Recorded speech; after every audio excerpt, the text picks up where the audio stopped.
Boa noite. Estão bem? Estão com muito sono? Não. O pastor todo mundo para dançar, o sono foi embora na segunda vez. Segundo louvor. Se seu irmão estiver dormindo do seu lado, você chega bem perto dele e fala: Aleluia! Aí eu tenho certeza que o sono vai embora. Aleluia! Acabou ali. Vou fazer uma pergunta para vocês me ajudarem aqui. Pergunta sincera, não tem resposta errada, tá? Pode falar o que você decidir. Quem é o Espírito Santo para você?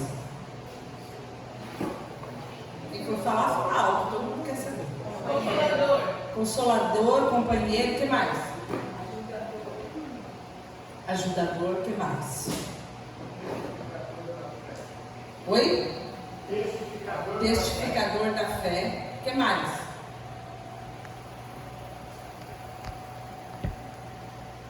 Por muitos anos, né? Nasci num lar cristão, vocês sabem, né? Nasci conhecendo o Senhor, tive a oportunidade de conhecer o Senhor cedo, mas por muitos anos, eu estou falando já que eu era uma jovem, eu tinha muita honra, muito respeito, muita adoração, reverência pelo amor de Deus Pai, pela graça de Jesus, pela salvação, pelo sacrifício de Jesus. Eu entendia e compreendia na história da minha salvação a presença do Pai, a presença do Filho, mas eu não dava importância por falta de conhecimento, mas também por falta de experiência, à pessoa do Espírito Santo. Parecia que havia, dentro da minha perspectiva cristã, da minha experiência, da minha jornada, uma graduação. Vocês conseguem me entender? Deus Pai, Deus Filho e Deus Espírito Santo. Era, por muitas vezes, um Deus esquecido, por muitas vezes um Deus que negligenciado. E eu vejo isso na história da igreja também. Eu vejo isso na nossa vivência. Eu percebo isso nas nossas orações. E quando a gente se dispõe a passar um tempo falando sobre o Espírito Santo, é algo que para nós é muito desafiador e até intimidador, né? Se você for pensar, falar sobre a graça, sobre a salvação, sobre a cruz, parece que é mais confortável para a gente do que falar sobre a pessoa do Espírito Santo. Mas a verdade e esse é o grande intuito desse período que nós vamos ter juntos, que a gente compreenda, que a gente conheça, mas muito mais do que uma compreensão e um entendimento, que a gente experimente um nível de relacionamento, de adoração, de contemplação, de prostração ao Espírito Santo que nós eventualmente não estejamos vivendo. Se você passar e perguntar para você qual foi a última vez que você de fato vivenciou, que você tem certeza que você vivenciou uma manifestação, uma experiência do Espírito Santo, talvez você tenha que forçar um pouco a sua memória, ou talvez você fale: eu nem sei de que é isso que você está falando. Isso é inadmissível se nós entendermos que Ele habita em nós, que nós somos templo do Espírito Santo, e a essência da participação do Espírito Santo na nossa salvação, na nossa santificação, na nossa jornada como igreja. Então, o nosso intuito é muito mais que a gente entenda a relevância da igreja, porque uma igreja sem o Espírito Santo é só um ajuntamento. A única coisa que diferencia a gente do que um monte de gente reunida, que fica junto, que se ama e que come junto, que fica junto na piscina e faz da gente igreja, é a presença do Espírito Santo em nós. Fora isso, a gente pode até ser uma criação humana, e eu vou dizer para você que existem muitas possibilidades de você contratar bons músicos, de você ter um bom preletor, de você ter uma excelente infraestrutura, e nada disso tem nenhum sentido Espírito Santo. Cultos vazios, onde você fala, parece que está faltando alguma coisa aqui, tem alguma coisa errada na minha espiritualidade, a minha vida espiritual parece que não estava assim. Não é uma coisa que falta, o que falta é uma pessoa, o que falta é intimidade com o Espírito Santo. E o grande perigo é que a gente pode ter o Espírito Santo, eu fiz até um slide, e a gente não ser cheio dele. Eu quero que você guarde isso. Guarda isso no seu coração. Você pode ter Espírito Santo sem ser cheio dele. A grosso modo, numa comparação bem chula, seria o equivalente a alguém que tem alguns reais e outra pessoa que tem milhares e milhões de reais. Tem dinheiro? Tem. O quanto tem é que vai abrir inúmeras possibilidades para você. O quanto você tem do Espírito Santo, o quanto você está cheio do Espírito Santo, o quanto você conhece o Espírito Santo, a intimidade que você tem com o Espírito Santo, esse sentimento que faz com que você viva num outro plano, não só no plano natural, é que vai fazer diferença na sua natureza, no seu crescimento e no seu amadurecimento. E eu sei que existem muitas pessoas que querem só um pouquinho de Deus, falam, não, tão bom. Esse negócio de igreja, todo mundo legal, pessoal legal, as tias, as crianças, ambiente de música boa, a gente tem umas dancinhas. Mas esse negócio de ser cheio de Espírito Santo parece que já é meio pesado, né? Uma coisa mais complexa. E quantas pessoas fogem desse aprofundamento, dessa profundidade, dessa busca de uma plenitude, porque elas querem só um pouquinho de Deus. Eu quero só um pouquinho de Deus, eu quero a salvação, eu quero ir para o céu, eu quero que meus filhos não se percam no mundão, eu quero trazer eles aqui na igreja, mas esse negócio, essa coisa é muito complicada, porque na verdade o que essa pessoa está querendo dizer, olha, eu quero de Deus as riquezas espirituais, mas eu não quero um envolvimento integral com Ele. Tem certas áreas da minha vida, certos pecados da minha vida, um certo conformismo, uma certa comodidade da minha vida, que se eu abrir, o Espírito Santo vai fazer uma bagunça nisso aí. Eu vou perder o controle da minha vida. E essa necessidade que nós temos de entregar a nossa vida e deixarmos que o controle da nossa vida seja do Espírito Santo, é na verdade um modo de vida que todo cristão deve ter. Um modo de vida de ser cheio e controlado pelo Espírito Santo. Conhecer, ter um conhecimento aqui, ó, só na cabeça, não vai fazer diferença nenhuma para você. Talvez você tenha ouvido inúmeras pregações muito melhores do que as que você vai ouvir aqui sobre o Espírito Santo. A questão não é conhecer, não é o intelecto, é vivenciar. A igreja primitiva não tinha um livro de teologia. A igreja primitiva não tinha... A igreja em si, os discípulos nunca tinham ouvido nem falar do Espírito Santo. E eles vivenciaram coisas tremendas, porque eles experimentaram. Existem situações que você pode ter um inúmero conhecimento, mas na hora que você experimenta, você vê que aquele conhecimento todo que você tinha não ajudou muito. Não é? A Jujuba daqui a uns meses vai ser PhD em gravidez, em parto, né? Vai saber tudo, vai ter lido tudo, vai saber tudo. Mas na hora do vamos ver, essa experiência que ela vai viver vai ser absolutamente diferente de tudo que ela leu. Vai trazer sentido, vai trazer uma forma muito mais verdadeira, porque o conhecimento vazio sem a experiência, ele se perde. E na relação nossa com Deus, o conhecimento vazio sem a experiência se perde. Então, o propósito nosso é que você possa aplicar e vivenciar e se questionar. Se questionar. Questionar se as verdades que a palavra aponta são verdades já na sua vida. Se você vive, se você experimenta, se você tem essa noção e o que essa noção traz de transformação em você. Porque falar do Espírito Santo sem a vivência, muitas pessoas fazem isso, não é? Tem gente que fala do Espírito Santo, coisa bonita, mas a vida dela não compõe. Outras pessoas não falam, mas também não conhecem mesmo. Tem um tipinho raro de pessoas que não falam. Mas quando você olha na vida delas e fala, essa pessoa é cheia de Espírito Santo. É inegável.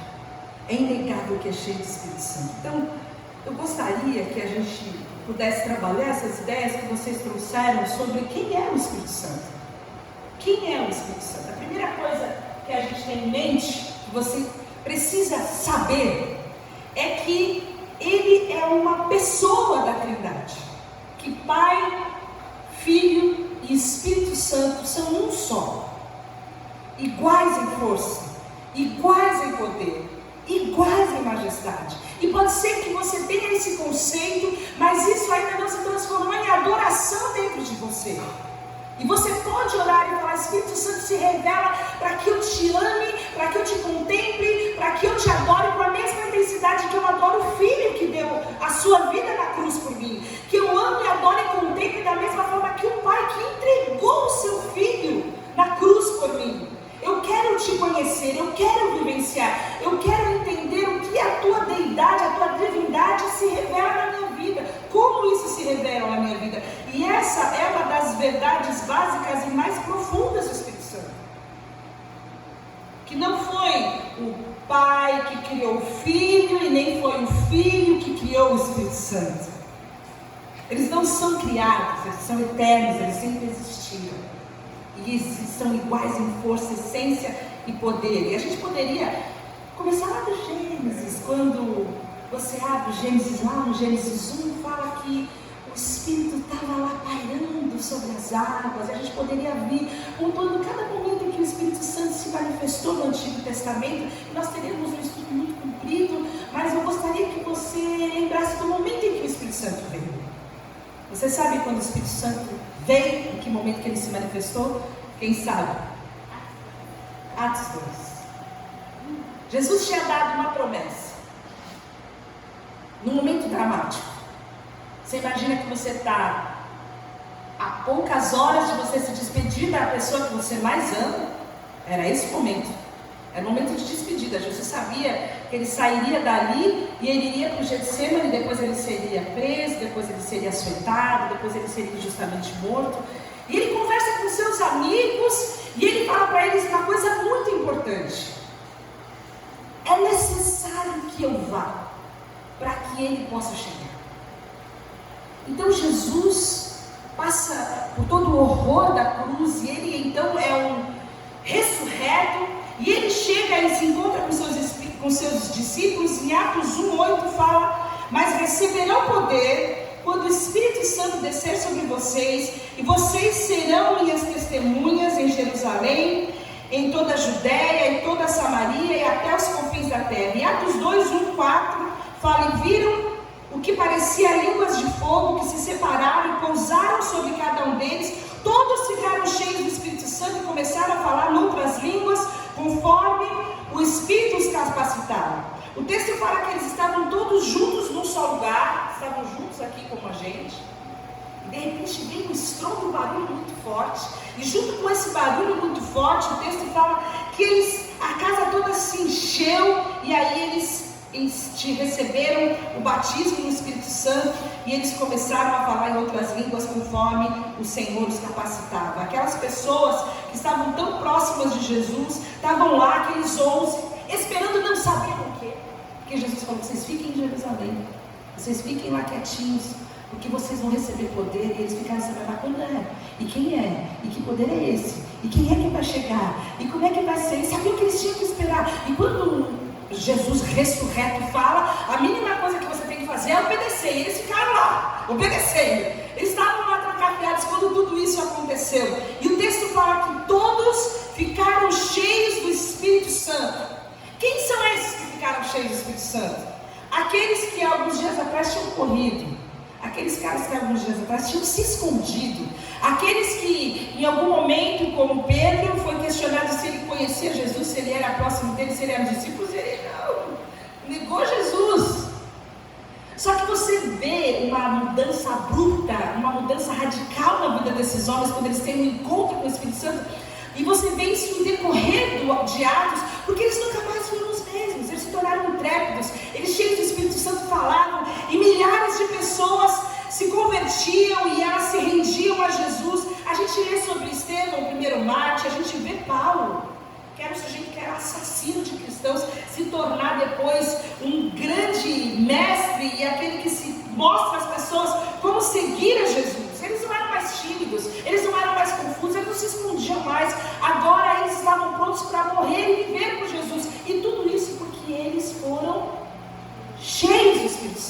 Eles receberam o Espírito Santo. E sabe o que acontece quando Pedro, da sua primeira vez, prega?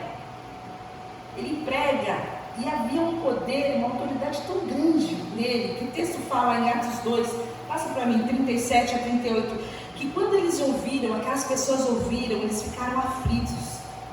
E eles perguntaram aos Pedro e aos apóstolos: irmãos, que faremos? E Pedro respondeu: arrependam-se, e cada um de vocês seja batizado em nome de Jesus Cristo para o perdão dos pecados, e receberão o dom do Espírito Santo. E 3.000 pessoas fizeram isso. Você consegue pensar nisso? Você consegue pensar nas coisas que a igreja colocou entre o arrependimento, o batismo nas águas e receber o dom do Espírito Santo? Que tem que fazer cursos de não sei quantas horas, tem que fazer não sei o que, e a gente estruturou, institucionalizou toda a coisa, e cheio do Espírito Santo, aqueles 3.000 foram batizados. Eu não consigo imaginar a loucura que foi esse batismo nas águas deles todos, e eles receberam o Espírito Santo, porque eles ouviram a palavra, eles estavam prontos, eles estavam com o coração arrependido.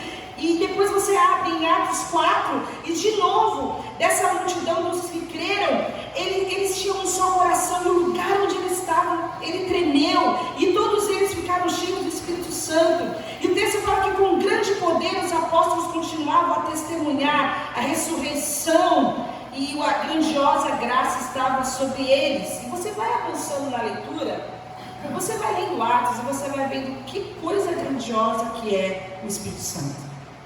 E talvez o nosso erro seja entender que tudo isso que aconteceu somente naquele momento. A gente olha como se fosse uma atuação, de fato aquela atuação foi sobrenatural, foi majestosa, e a graça e o poder e a autoridade estava sobre eles, e através dele a igreja de Jesus foi instituída, mas o Espírito Santo continua sendo o mesmo. Ele é o mesmo. Ele não mudou, e nós continuamos sendo discípulos de Jesus e igreja de Jesus. Qual é a diferença então do que acontece em Atos 2, em Atos 4 e o que acontece com a igreja de Jesus hoje? Por que as coisas não se desenvolvem, não se dimensionam nas nossas vidas, na minha vida, como foi na vida daqueles discípulos? E quando a gente pensa quem é o Espírito Santo, a gente precisa entender que ele é uma pessoa. Porque muitas vezes as pessoas olham como se ele fosse um poder, como se ele fosse uma força, e ele é uma pessoa. Essa distinção pode parecer algo muito sutil, mas quando você se relaciona com uma pessoa, João 14:17 fala que ele vive com vocês, o Espírito Santo, e ele estará em vocês. É uma pessoa que quer se relacionar conosco. Qual é a nossa relação? O quanto nós ignoramos, o quanto nós esquecemos, o quanto nós abandonamos, o quanto nós entristecemos. Qual é a nossa relação com essa pessoa que é o Espírito Santo? 2 Coríntios 13:14 fala: portanto vão e façam discípulos de todas as nações, batizando em nome do Pai, do Filho e do Espírito Santo. Em 2 Coríntios 13:14 fala uma coisa muito sensacional, e eu vou conversar com vocês que eu fiquei parada há muitos minutos nesse versículo. Paulo, quando fala para a igreja, ele fala para a igreja o seguinte: a graça do Senhor Jesus Cristo, o amor de Deus e a comunhão do Espírito Santo seja com todos vocês. E eu sinto que a gente às vezes para na graça do Senhor Jesus e para no amor de Deus. E talvez o grande déficit espiritual na nossa vida seja que falta a comunhão com o Espírito Santo. E está no mesmo patamar, irmãos. Não adianta querer me apegar na graça e no amor de Deus se eu não vivenciar a comunhão com o Espírito Santo. O Espírito Santo é para nós termos comunhão, intimidade, relacionamento. Será que nós temos a mesma intensidade na comunhão com o Espírito Santo do que nós temos necessidade do amor de Deus e da graça de Jesus? Ele é uma pessoa. não é menor ou tem uma outra natureza, Ele é da mesma natureza. E é incrível que Jesus em João 14,16 fala: eu pedirei ao Pai e Ele lhes dará um outro conselheiro para estar com vocês para sempre. E essa é a promessa. Essa palavra conselheiro, paráclitos ou paracletos, ela quer dizer uma pessoa que vai estar sempre com você. Essa ideia de conselheiro, mas também uma ideia de advogado, alguém que vai estar do seu lado para te ajudar de qualquer modo, em qualquer situação. Existe uma tradição que fala que é como se fosse um cobertor. Ele vai cobrir você. E quando Jesus fala, Ele fala: olha, Ele é a luz. Quando você fala que vai dar a mesma coisa, você pode usar duas palavras, héteros ou alos. Eu posso falar assim: olha, traz um óculos de sol, héteros. Aí você vai pegar qualquer óculos de sol que você vai achar bonito e você vai trazer para mim e eu vou falar: muito obrigado. Mas se eu falar: olha, eu quero esse óculos aqui, que você vá nessa loja, você traga outro desse daqui. Então eu estou falando do alos. É exatamente esse, é igual na forma e na essência. E a palavra que Jesus usa sobre o Espírito Santo é: Ele é a luz. Ele tem exatamente a mesma natureza do que eu. É preciso, é necessário que eu vá para que vocês o recebam. Ele vai estar com vocês. E talvez a gente consiga compreender que honra a gente teria em ter Jesus do nosso lado o dia inteiro. Já pensou? Cada vez que você vai fazer uma decisão, você está dizendo: o que eu faço? Você está dirigindo, aquele momento, 6 horas da tarde, passando ali pelo canal 3, Jesus está sentado do seu lado. Oh, que paz tão grandiosa. Você pelo menos vai controlar, né, seus pensamentos, a sua boca. Jesus. Marido vai chegar gritando em casa. Maridos não gritam em casa, né? Sempre parece Jesus. Jesus está aqui. Jesus está aqui. As crianças se batem. Jesus está aqui. E quando Jesus fala: olha, Ele vai estar com vocês. O Espírito Santo está aqui. O Espírito Santo está conosco. Ele está presente. E nós deveríamos honrá-lo e reverenciá-lo com a mesma proporção que nós o faríamos se Jesus estivesse conosco. Porque Ele é o alos. Ele é o intercessor. Ele é aquele que vai interceder por nós. E a palavra em 1 João 2:1 fala que o Filho intercede junto ao Pai. E nós temos o Filho intercedendo junto ao Pai nas regiões celestiais. E temos o Espírito Santo intercedendo também junto ao Pai dentro de nós. Nós temos 2 intercessores que estão diuturnamente intercedendo por nós. Ele é o Paracletos. Ele é aquele ajudador com a mesma essência, perfeito, enviado por Jesus. Ele é o Espírito, Ele é Deus, Ele é igual a Deus. E a terceira coisa é que Ele é eterno e santo. Ele sempre existiu. Lá em Gênesis 1 e 2, fala que no princípio, quando Deus criou a terra era sem forma e vazia, as trevas cobriam a face do abismo. E quem estava lá? O Espírito de Deus estava lá. Ele estava lá com toda a sua força criadora, trazendo todas as coisas à existência. E depois você vai lendo e você vê que quando Deus decide criar o homem, Ele não fala: eu vou fazer. Ele fala: façamos. Façamos. O Espírito Santo sempre existiu. E a importância dele nós podemos ver também em João 1:29, 33 a 34.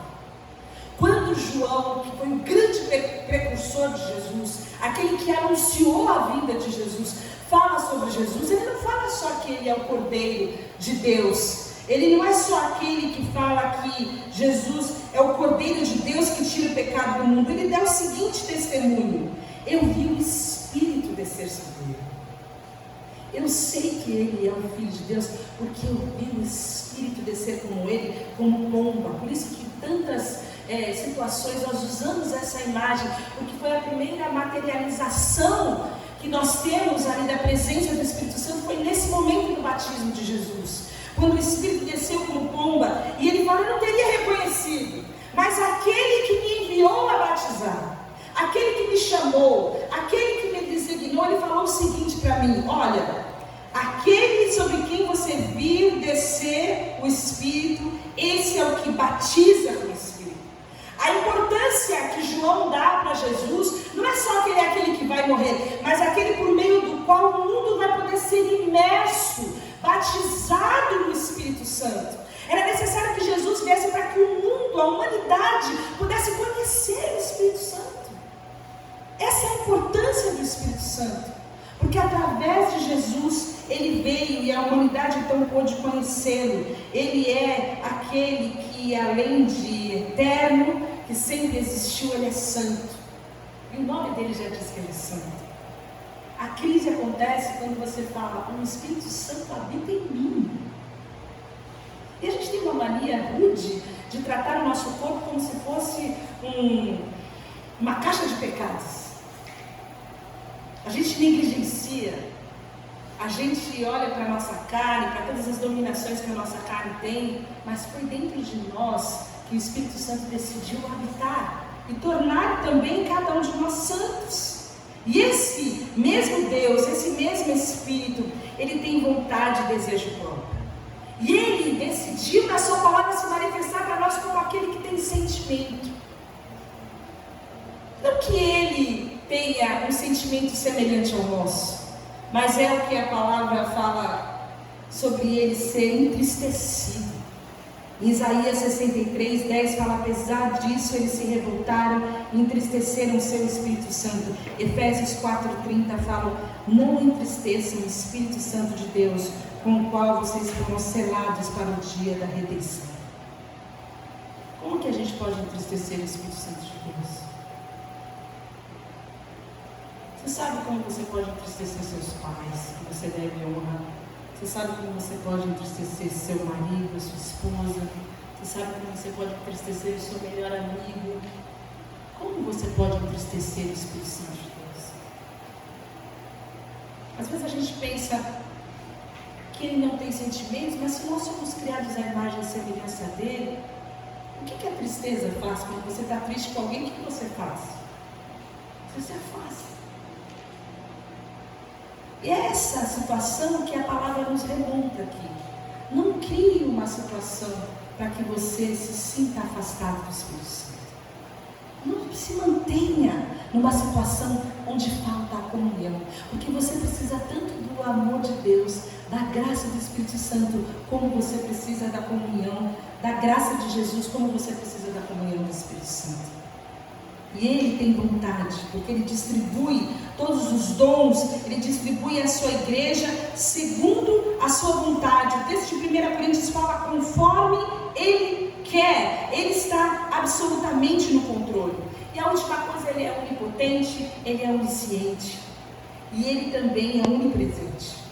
Ele pode todas as coisas, ele sabe todas as coisas, e ele decidiu estar em todo lugar. Isaías 40:13 fala: quem definiu limites para o Espírito do Senhor?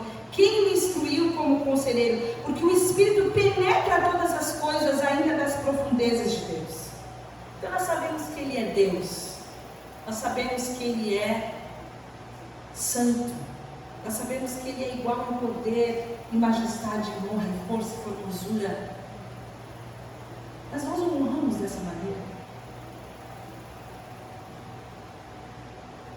Nós o honramos dessa maneira. Você sabendo que o Espírito Santo habita dentro de você, ele está onde você está, ele conhece seus pensamentos, ele conhece seus sentimentos, ele conhece a sua fala, ele conhece seus grupos de WhatsApp, ele vê tudo que você vê, ele ouve tudo que você ouve. Você honra ao Espírito Santo, você reverencia ao Espírito Santo. A sua vida é uma vida de adoração ao Espírito Santo. Quem é o Espírito Santo para você?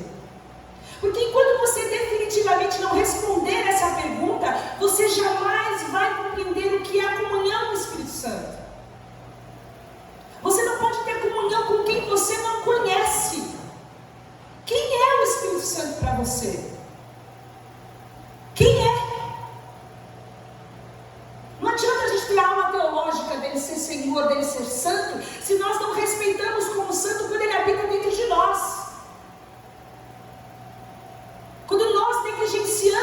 Espírito em nossa vida, em nosso comportamento, em nossos relacionamentos? Quem é o Espírito Santo para nós? Nós vamos, ao longo desse período, pensar em como Ele age. E hoje nós vamos pensar juntos como o Espírito Santo age na nossa redenção. Como Ele age na nossa redenção. Depois nós vamos ver como Ele age na nossa santificação, quando nós falarmos sobre fruto do Espírito. Como Ele age na nossa capacitação, quando nós falarmos sobre dons espirituais. Mas como Ele age na nossa regeneração. Como Ele age na nossa salvação. Em primeiro lugar, João 16:8 fala que Ele convence o homem do pecado. O texto fala o seguinte: eu lhes afirmo que é para o bem de vocês que eu vou. Se eu não for, o conselheiro não virá para vocês, mas se eu for, eu enviarei. E aí Jesus fala, o que esse conselheiro vai fazer? Ele vai convencer o mundo do pecado, da justiça e do juízo. Do pecado, porque os homens não creem em mim. Da justiça, porque eu vou para o Pai e vocês não me verão mais. E do juízo, porque o príncipe desse mundo já está condenado. Nós jamais teríamos qualquer tipo de consciência do que é o pecado se não fosse pela ação do Espírito Santo de Deus na nossa vida. E você sabe que quando nós ficamos com a nossa consciência cauterizada e nós nos afundamos no pecado e nós tratamos aquele pecado como se fosse algo normal, que todo mundo faz, que todo mundo diz, nós sabemos que o Espírito Santo não deseja aquilo para nós. Nós estamos calando a voz do Espírito Santo. Nós não precisamos que ninguém venha para nós com uma palavra de sabedoria, de conhecimento, para dizer você está errado, se levante do seu pecado e vá até com Deus, porque nós sabemos. Nós estamos apenas resistindo. Mas o Espírito Santo permanece ali nos convencendo. A segunda coisa que Ele faz é nos regenerar. E João 3, 5 e 6 fala: ninguém pode entrar no reino de Deus se não nascer da água e do Espírito. O que nasce da carne é carne, mas o que nasce do Espírito é Espírito. Quando a gente nasce com uma natureza pecaminosa. E você pode levar o seu filho na igreja, ele pode crescer na igreja, mas se ele não nascer do Espírito, ele vai ser um pecador que vai na igreja. Vocês entendem isso? Porque ir na igreja é carne, é material. Eu pego, ponho a roupa, entro no carro e vou, sento lá. Ser igreja é Espírito. Eu não preciso de ambiente. O que é nascido do Espírito é Espírito. Ninguém pode entrar no reino de Deus se não nascer da água e do Espírito. Poxa, mas eu estava lá, eu ia de manhã, ó sol, todo mundo indo para a praia, estava onde? Na igreja, como assim? E eu que pregava, e eu que expulsava demônio, e eu que profetizava. Jesus vai falar: não conheço. Não nasceram do Espírito, não podem entrar no reino. Entendem isso? Nós precisamos nascer do Espírito. Quando a nossa natureza é transformada, quando a nossa natureza recebe a presença gloriosa do Espírito Santo, nós não temos mais como ser os mesmos. Você conhece uma lagarta? Tem uma imagem de uma lagarta? Está feia, mas dá para ver. Uma lagarta é aquele bichinho que anda por aí amorfo, rastejando. E a vida dele é rastejar. Você faz o quê? Rasteja. Melequento, nojento. Qualquer pessoa chuta uma lagarta. Mas um dia ela dorme. Pega um sono, o sono da lagarta faz com que ela acorde uma borboleta. E uma borboleta recebe uma capacidade incrível, já não tem mais aquele corpo amorfo, tem um corpo leve, tem asas, pode voar, ela nunca mais vai querer se enfiar na lama em que ela rastejava a vida inteira.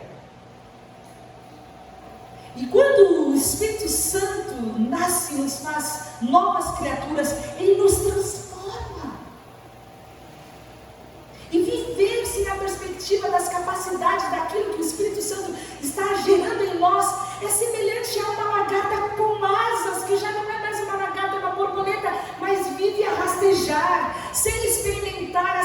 capacidades que o Espírito Santo deu para ela.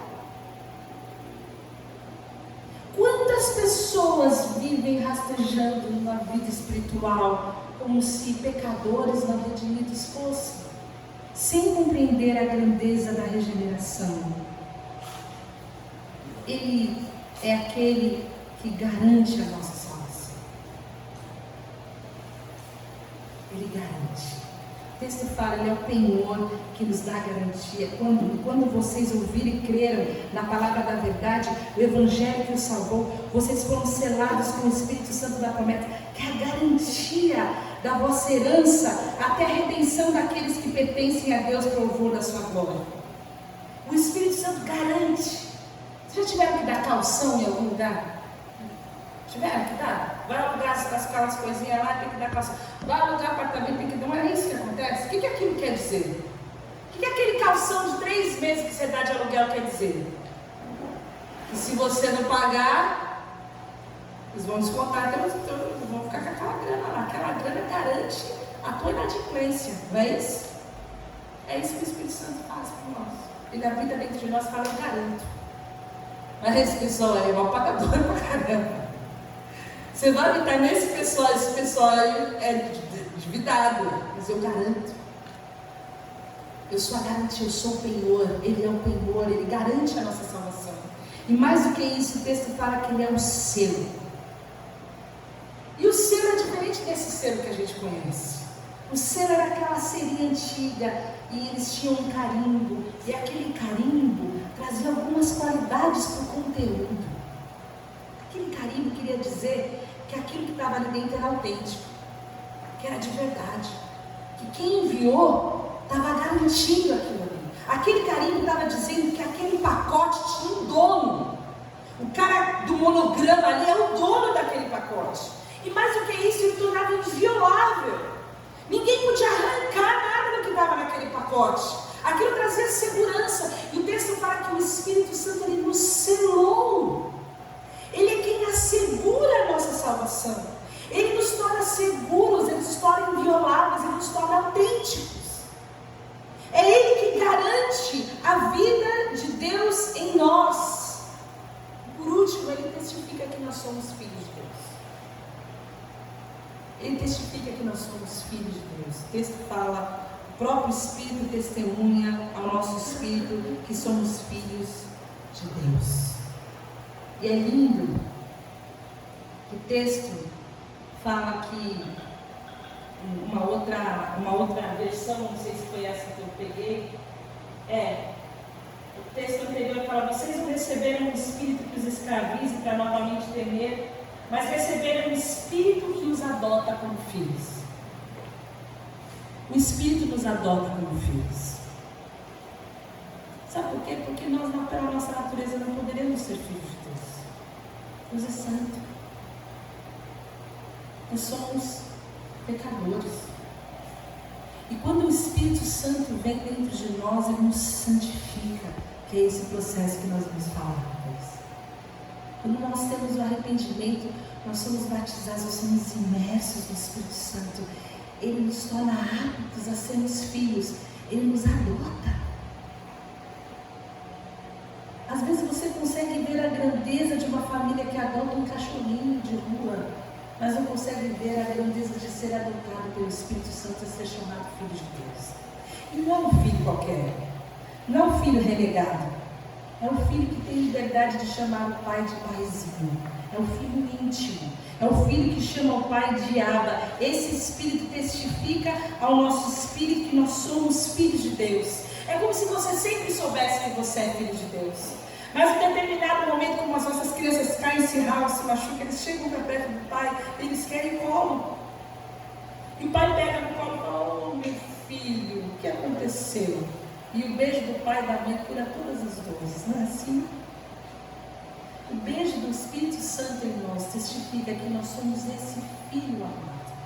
Quando nós nos ralamos na vida, quando a gente fala que Deus não pode amar alguém como eu, o Espírito Santo nos envolve e fala, vocês são amados. Você é meu filho amado. nós recebemos essa testificação e essa capacitação. Eu quero deixar essa pergunta para você, para que você busque ao Espírito Santo e possa responder, talvez no momento de oração, qual é a sua relação com o Espírito Santo? Será que ele tem sido Deus esquecido para você? Você o conhece pessoal e profundamente? Qual tem sido a sua relação com o Espírito Santo? Se você deseja mais, se você sabe que você pode ter e não ser cheio, se você tem vivido como um mendigo espiritual, com algumas moedinhas da sua mendicância, existem riquezas espirituais disponíveis para todos nós. Cartão ilimitado. Pode sair gastando a comunhão com o Espírito Santo, porque é ilimitada, é eterna. Mas como nós temos vivido? De nada vai adiantar você ter um conhecimento se você não tiver essa experiência e essa vivência.